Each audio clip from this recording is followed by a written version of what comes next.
నిర్వైసర్వభూతేషు అంటే సాటి మానవుల పట్ల, సాటి జంతువులు, పక్షుల పట్ల భూతదయ కలిగి ఉండాలి. ఈ వాక్యంలో ఇతరుల పట్ల ద్వేషభావం ఉండకూడదు అని అంటున్నారు. అంటే రాగద్వేషములను పూర్తిగా వదిలిపెట్టాలి. అటు రాగం వైపు కాకుండా, ఇటు ద్వేషం వైపు కాకుండా మధ్యలో ఉండాలి అని అర్థం. దీనినే పరిణతి చెందిన బుద్ధి అని కాని, వైరాగ్యం అని కాని అనవచ్చు. వైరాగ్యం అంటే కేవలం రాగము లేకపోవడమే కాదు, ద్వేషం కూడా లేని స్థితి, రాగద్వేషాలకు మధ్య ఉన్న స్థితి. భాగవతము దశమస్కంధములో ఒక అమూల్యమైన పద్యం ఉంది. నితాంత అపార భూతదయయును తాపస మందార నాకు దయసేయగదే అని రాసాడు పోతన. అటువంటి అంతము లేని, అపారమైన భూతదయ ప్రతివారూ కలిగి ఉండాలి. జీవహింసను మానాలి. ఇతరులను శారీరకంగా గాని మానసికంగా గాని హింసపెట్టకూడదు.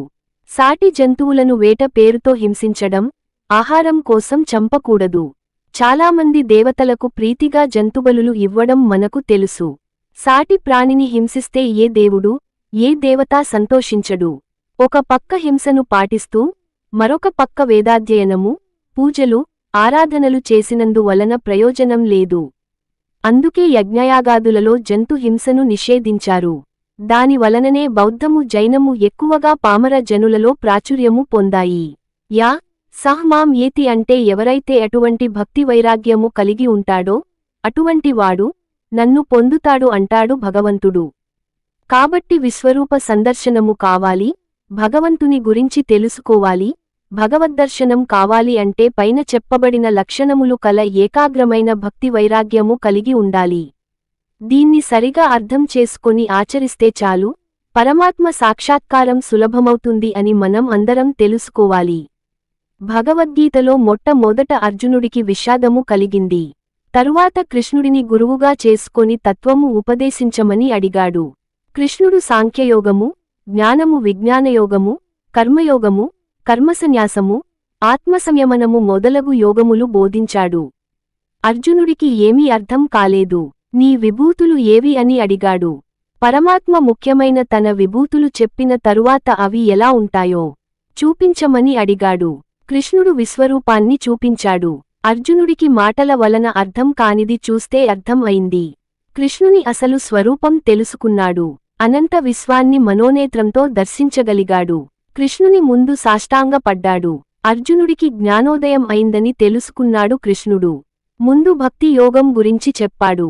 పరమాత్మను సాకారంగా, నిరాకారంగా ఎలా పూజించాలి, ఎలా సాధన చెయ్యాలి, భక్తి అంటే ఏమిటి, భక్తుల లక్షణాలు ఏమిటి అనే విషయాలు చెప్పాడు.